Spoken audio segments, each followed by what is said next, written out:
Hello, everyone. My name is Holden Hardman. Thank you so much for joining me again for another video. And I'm so happy to have Sean Chandler from Sean Chandler Talks About here talking about Deadpool and Wolverine. If you're a fan of my channel, we've been kind of on a hiatus because my wife and I have been in the process of moving. So the day that Deadpool and Wolverine came out, is when we had to rent the moving trucks and we were moving everything. So I've literally missed all the summer hype, like all the initial hype, but I still really want to talk about it. Jen and I, we did go to see it and we were going to do a review, but at the end of the day, we were just so exhausted it never happened, but we still want to talk about it. So I brought in Sean because he's a movie expert. He knows his Marvel stuff. And I thought that he would be a great addition to have some of these conversations with. So here's Sean. Hey, Sean, how's it going? It's good. Always love to talk movies way too much. And we've been trying to schedule this for like 6 months now, but life's just been so busy. It's like, well, we'll do it next week. And I guess that's what they say being a grown-up is thinking that next week things will calm down Right. and then you die. And it never Yeah. calms down. For those of you that are fans of Sean or me, Sean is, in my opinion, a little bit of the Nick Fury of the movie reactors because he had me invited me out to go to MegaCon and met a couple of the other reactors and we hung out at Universal. We did some rides together. I'll link that vlog up here if you want to check that out. That was a lot of fun. But now it's our official first movie reaction video. Anyway, all right, we can go on about that. Let's talk Deadpool and Wolverine. My initial thoughts, I really loved it. I figured it was going to be a good time. There's always that fear aspect of like the Wolverine being brought in. Is it going to be gimmicky? I had my initial fears, like everyone else, about undoing the value of Logan. And the way that they handled it was just like dead on, with the opening. So overall, I really loved it. Sean, though, I'd love to hear some of your just initial thoughts of the movie. I know you talked about it a little bit already, but just the cliff notes. Yeah, so I feel like this movie, Spider-Man No Way Home, they're just great events for the fans. Yeah. That they're designed to celebrate a history and a legacy. And even though it's a very R-rated movie with Deadpool 3, it also like makes you feel like a kid again. It brings back all these characters. It makes you feel like you're on the whole process feels like one big gigantic in joke that Yeah. everyone in the theater is like, yeah. It doesn't matter that it's 100 million people that are in on the joke. You just feel special watching it, and it's just a very entertaining film. Yeah. Now, I feel like these movies work almost on a different level than a normal movie. They're playing with a different set of tools. It's a different grading scale. Because if you go in, you can nitpick all sorts of things about the plots, but Sure. it doesn't change the fact that it's like, what's the movie that's going to put the biggest grin on the most faces this summer? It's this, besides maybe Inside Out 2. Initially, I was curious about how Disney was going to handle the Deadpool franchise because I mean, even in universe, they were joking about the Fox merger. Real quick, that one moment where Deadpool takes the the boom arm and is like, "Suck it, Fox," and like literally breaks the fork. That was so funny. I found myself just like laughing out loud so much in this. And I know, Sean, you and I talked about off camera a little bit about this having just such a high rewatchability, in my opinion. Like, it's been a while since I've been like, you know what, I've got to go see it again in theaters. And as a movie lover, somebody that would go to see movies multiple times over and over and over again, especially, phase two, three Marvel, it's been a while since I've been like, man, I cannot wait to go back and watch that again. In a movie that you watch it and you immediately think, who can I go watch this with? Yes, yeah. I want to see that, like, even their energy, the reaction to different things. So, like, my wife is not a Deadpool person at all, not an Uh, R-rated comedy kind of person. And so I watched it the first time and I went, I have to take my wife. I have to see how she's going to react yeah. when Blade walks out, Elektra, the Gambit bit. Like she loves Rogue and Gambit. And so she has a shirt of the two of them kissing. I was like, you should wear that shirt to the movie. And she's like, okay, I will. Why would you say that? And we're in the middle of the movie. I'm like, ah. Yeah, And that's she's like, why. oh, I see what you're doing here. And she said she only liked about 10 minutes of the movie, but she loved the Oh, 10 minutes that she liked of the movie. And no surprise, there's just the crass humor. The violence is not for her. But sure, yeah. just those moments that are good are so good and they Right. feel so special. And this whole multiverse thing, as much as some of it is overplayed and it's like, okay, maybe we can move on from this. At the same time, when it hits, Yeah. you're able to do things that you just can't do normally with movies. I agree with that. I was really curious your take on this about just bringing Wolverine back anyway. And there's meta jokes in the movie about you're doing this till you're 90. There is a part of me that I kind of wish that Logan, like they kind of were done or moved on with, if they wanted to bring him in for the in multiverse, they cast a different actor, which they also joked about with Henry Cavill or having someone else, but letting Hugh Jackman's Wolverine retire, like die in that beautiful way. And it's such a bittersweet thing because I love Hugh Jackman Wolverine. I want to see him. I want to see him in the cowl and the whole get up, and we finally got that after 20 years. Again, a meta joke in the movie. So I love that, but at the same time, it's like, man, it just ended so beautifully. So I'm torn personally. I love that he's back. I want him to be back, but also for like the sake of the story, should he have stayed dead? And I know it's a variant. I know it's not technically him, but what are your thoughts on that? As soon as they announced he's coming back, I was very much on the side to like, of course, there's part of the nerd in me that goes, oh man, that's going to be so much fun. In particular, because of that Ryan Reynolds, Hugh Jackman real life bromance that Yeah, they've played up so well for 10 years. And so you immediately can see how fun that movie would be yeah, of cranky Wolverine, mouthy Deadpool, these two beautiful. guys that have great chemistry. You immediately can see how it could be awesome. But they had such a good send off. And Yeah, like even if you pointed out, like, well, I know it's a variant. That's the thing that everyone, well, I mean, it's a variant, so they're not going to undo anything. But there's that sense in which he played this character, and we said goodbye to Hugh right. Jackman as Wolverine, That's and they exactly how I closed it. feel. Like if you're talking about just a cameo or something, that's one thing. But when you like pull him back to be the co-lead of a movie, we no longer said goodbye. There's something Yeah, to that of I how many times an actor has left on a low note, which is even one of the themes of point the to this. movie. Yeah, They found that right idea to where you went, okay, this does feel like something that I think I'm okay with. yeah, That you found, and even the plot point in the movie is we're getting introduced to anchor beings, and the anchor being is what was who died, and that's what's setting so much of this in motion. So even in as much as they're irreverent towards him dying to the as fighting with his bones, it yeah, also builds the whole universe or and plot around because he died, there's dire consequences. yeah, And that there's just something thematically that was able to feel like this respectful continuation of him, his legacy, but not undoing his legacy, expanding on it, as well as the Fox X-Men universe in general. And yeah. all right, Blade, you ended on a terrible note. Now we're going to end you on a really fun note. Right. I think that's a really great way of putting it. And speaking of these characters that ended on a high note and then bringing them back, we're not here to talk about this, obviously, but maybe in another video or something, the Robert Downey Jr. return is Doctor Doom. So that might be a conversation for another day. You've already mentioned a few of the cameos. I loved the Blade cameo. The music for when he came out was just so awesome. I was absolutely not expecting it. And a lot of those movies are still pretty fresh on my mind because my wife and I, we went through all the Marvel stuff in the last 2 3 years. So I know that's not super recent, but it's fresher than like 10 years ago.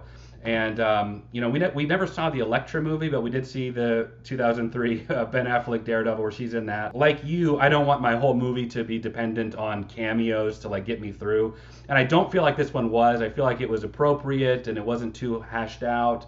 Um, in my opinion, bringing Gambit in because for the longest time Channing Tatum was supposed to be Gambit. If memory serves correctly, they were going to do a whole movie with him. It never happened.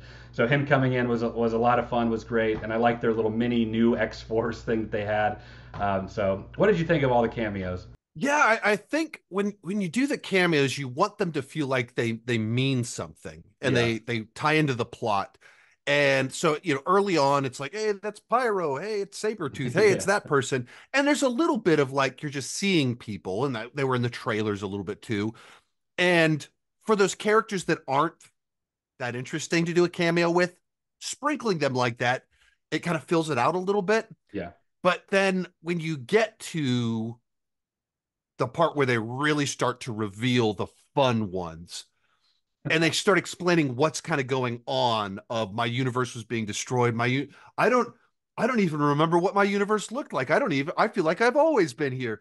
Just Yeah, tying into this concept of movie development as this weird meta commentary that you can only do in a Deadpool movie. That, like, this movie kind of delivered the cameos that Multiverse of Madness people thought they were going to get with that movie, but right. you couldn't do this with Multiverse of Madness because it has to be a joke. You Right. have to be winking at the camera the whole time. And that's what Deadpool is. Yes. So you can do this scenario where we're making jokes about Jennifer Garner and Ben Affleck being divorced. Like, you can do that, and it works and it Work. fits. And you can have these little jokes referencing that Ryan Reynolds was in Blade Trinity. Yeah. And it works. It, once again, feels like you're in on an in joke Yes. where Blade goes, "I don't like you." And Deadpool goes, "You've never liked me." And Yeah. there's so much, like, Hannibal King and Blade did not get along. All the speculation of rumors of Wesley Snipes and Ryan Reynolds not getting, like, there's Right. all this stuff that goes into that line where you go, that's really funny. Yeah. Or there's only ever been one Blade and there only ever will be. Right. That's so funny. I like the inside joke thing that you pointed out. I know you said like your wife wasn't crazy about all the gratuitous violence, all the language, and Jen doesn't really care so much about the Fox jokes. She's like, why is that? So there's because we're just fanboys. I love those kind of inside jokes, but it's hard to balance that, like. They've got to be funny for kind of casual audience members that just want to go see, the silly movie, and then for the diehards. So my mom gets out of the movie. First off, before she goes and sees it, she goes, "Hey, should I invite my friends from Bible study to Deadpool and Oh, Wolverine?" I was like, "Mom, no, mom, no. no. Why did they keep calling Captain America Johnny?" Oh, speaking of that, was my favorite subversion of expectation ever. Because I am in the Cap versus Iron Man war. I'm totally Team Cap, and when they brought him in, and I kind of thought that they might. I didn't know it would have been Johnny, but I thought they would bring Chris Evans in because he was in Free Guy with Ryan Reynolds. So I know that they had some sort of connection in that regard. So seeing him there, and then the whole flame on thing. Again, I saw it kind of recently, so I was just like, yes, this is so again meta humor because you're expecting Captain America. Only the diehards remember, him being Johnny Storm. So as soon as he was up against Pyro, that's where I was like, "Oh, Oh it's yeah. gonna be." And they had it just the right way so you could see the blue suit. They were teasing the Captain America Uh, colors with just the amount that they revealed. Then it was like Pyro starts doing his thing. I was like, "Oh, he's gonna." Okay, I know it. I see where this is going.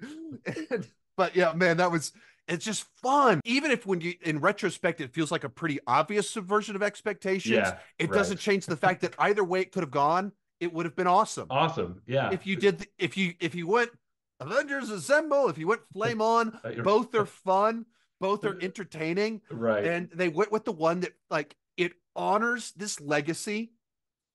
It's winking at all the people that get the joke, and it's just clever. And especially because we know him so well as Captain America, and then to do the post-credit scene that Johnny Storm is the wild one. He's not Captain America. He's not Steve Rogers. We talk a lot about the meta humor and the cameos and all that stuff, but it got me thinking about like the movie plot line itself, which ironically is something I don't hear a whole lot of people really talking about, how they liked the TVA being like a central plot point.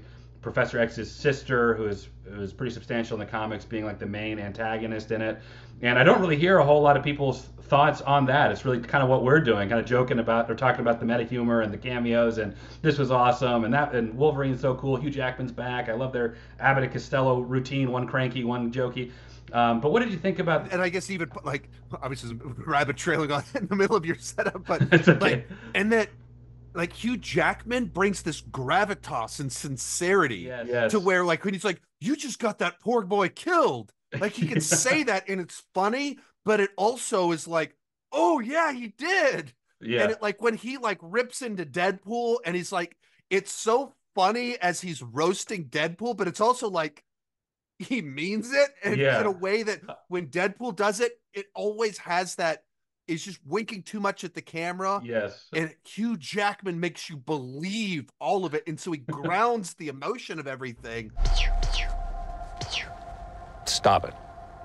As much as I love watching Deadpool in these 2-hour bursts, it's so funny. If there was actually like a human being that was like that all the time, constantly, I probably would be a little bit more like you. Like, can you just shut up for a second? But anyway, all that to say, what did you think about the actual plot itself, like structurally, with them having to deal with Professor X's sister and all that? Which, what did you think? To me, that was kind of the most forgettable stuff about the film. Which, but isn't that sad? That's kind of my point, though. Like, where the plot itself is kind of secondary to just seeing our meta character, our meta jokes, and these cameo characters. And it's such a strange thing because I know you and I have talked about like the structure of story, but could we say that this is an exception, a very rare exception to the rule? That maybe story isn't the most important in a case like this where it's maybe the meta is the reason that because it jokes about itself and so we're kind of given permission to joke with it. Yeah, I mean, I think it's interesting because it's kind of like I felt the same way about Spider-Man No Way Home. Like the basic setup is that Peter Parker wants to get into college, so he goes to his wizard friend to erase everyone's memory, and this grown man is like, "Sure, I'll do that." And then he won't shut up, and they don't pause to talk about Brandon's like, really? This is our setup for all this awesome stuff? This is so trivial. Oh, the This feels college like thing, yeah. yeah, like this feels like a plot of an episode, episode 13 of season 2 of You're Peter right. Parker. This does not feel like No Way Home, the multiverse setup. Yeah. And kind of same in this one, it's like we introduce anchor beings and you immediately go, wait a minute, the planet existed for a long time before Prior Logan to that, showed right? up, and that's on every Earth. That like what? What does that even make sense? And he didn't die by accident. He was supposed to die. Like what? Huh? Like I don't even Right. understand the logic of this. And then it's so we're gonna prune your reality, but the TVA doesn't know that he's really doing this stuff. Like he's going rogue. Like it doesn't add up. And so if you just kind of like play out the mechanics of it, if you remove the cameos, it's like mumbo jumbo. Your reality's gonna get exposed, and you have to get back here to undo the thingy. But that's all like secondary. It's not. It's like Right. it's really like a road trip movie. Like how are we gonna get back there so we can get back? It's just like Yeah. we don't know how she's going to be able to do it. She's like, oh, I just happen to have this thing in my pocket, and I do like it's just mumbo jumbo. It's not meaningful, well constructed. It works on an emotional level because they give like this arc for Wolverine, and so then you emotionally it works. It provides the opportunity for all these great scenes and gags and cameos. So it works on that level. It works on a thematic level to where this idea of honoring these different Fox franchises through different timelines, like you go, oh, that's interesting, but like on a just inherent story in it itself cohesiveness, it's like weird bureaucrat at the TVA wants a promotion, so he's gonna prune a universe too quickly. Yeah, I What? agree. I'm kind of there with you because as I'm watching it, you pointed out the road trip movie to get back to where we started off in the beginning of the movie. That's kind of how I felt like plot wise of the whole thing. And as you pointed out, the Cassandra is just like, I can do it. I won't tell you how though.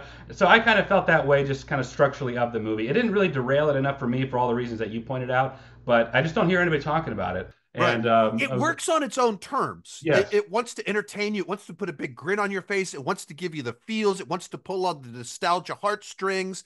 It wants to have this thematic, celebrate the past, and make you go like, yeah, Blade's awesome. Yeah, right. Elektra. I mean, That's right. those movies weren't good, but all of a sudden I love her as Elektra. Like it kind of has this Right. weird way that you experience these movies that everyone was crapping on them until they re-showed up again, and all of a sudden it's like, oh, they're amazing.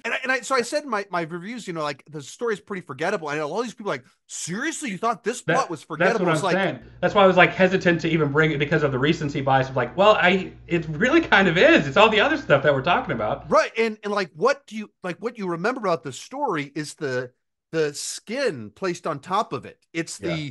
the pop, like you populate it with these really memorable cameos, great emotional arc for this broken version of Wolverine. That Yeah. stuff works. You remember all of Yeah. that.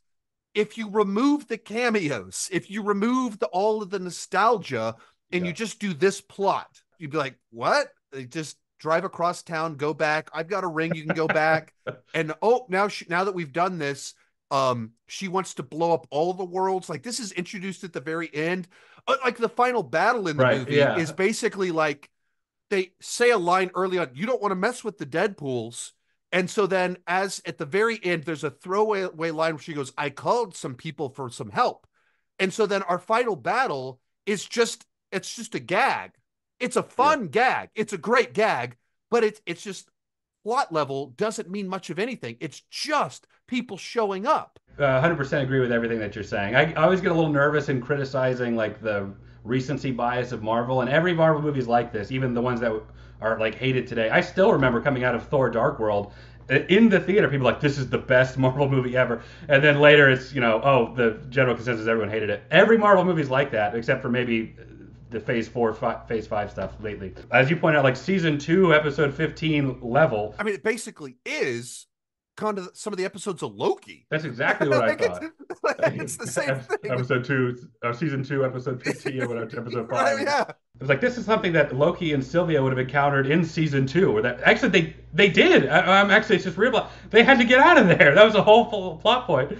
Like, it's literally the plot of episodes of Loki minus the big cameos. So I think what I loved about with the cameo situation is that they didn't just pick one stream to go with. And both, we already talked about that a little bit, of you have Blade, you have Elektra, you have Daphne Keene, but then they do like the montage of Wolverines early on.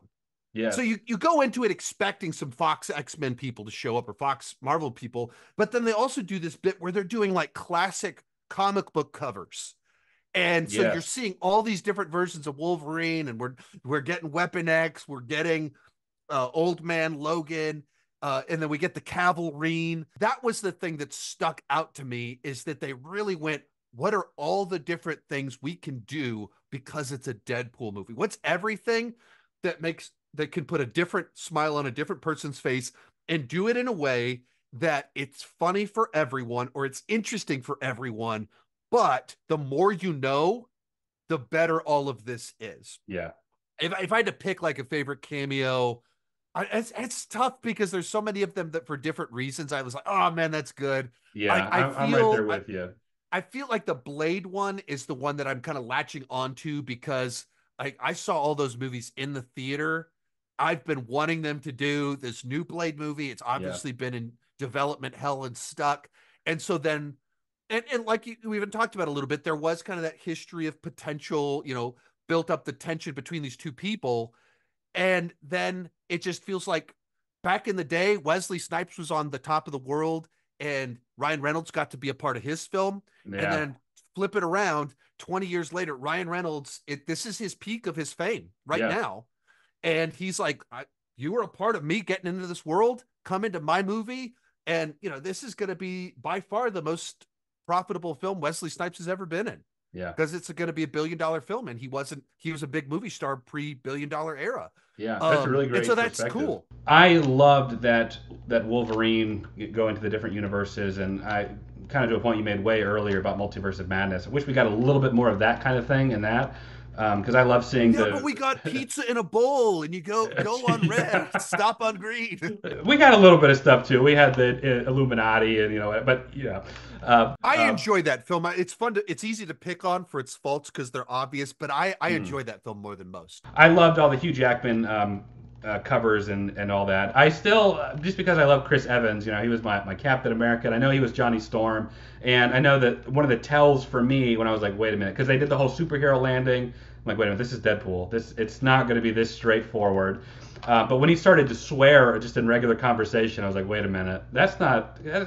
Steve Rogers doesn't do that, unless there's like a significant moment or whatever. So I was wondering then, but then the whole say the line, flame on, I love that. That was one of the big things. And continuing on with that cameo, the post-credit scene was so funny, where he actually says, Deadpool quotes him from that moment, and I thought that was great.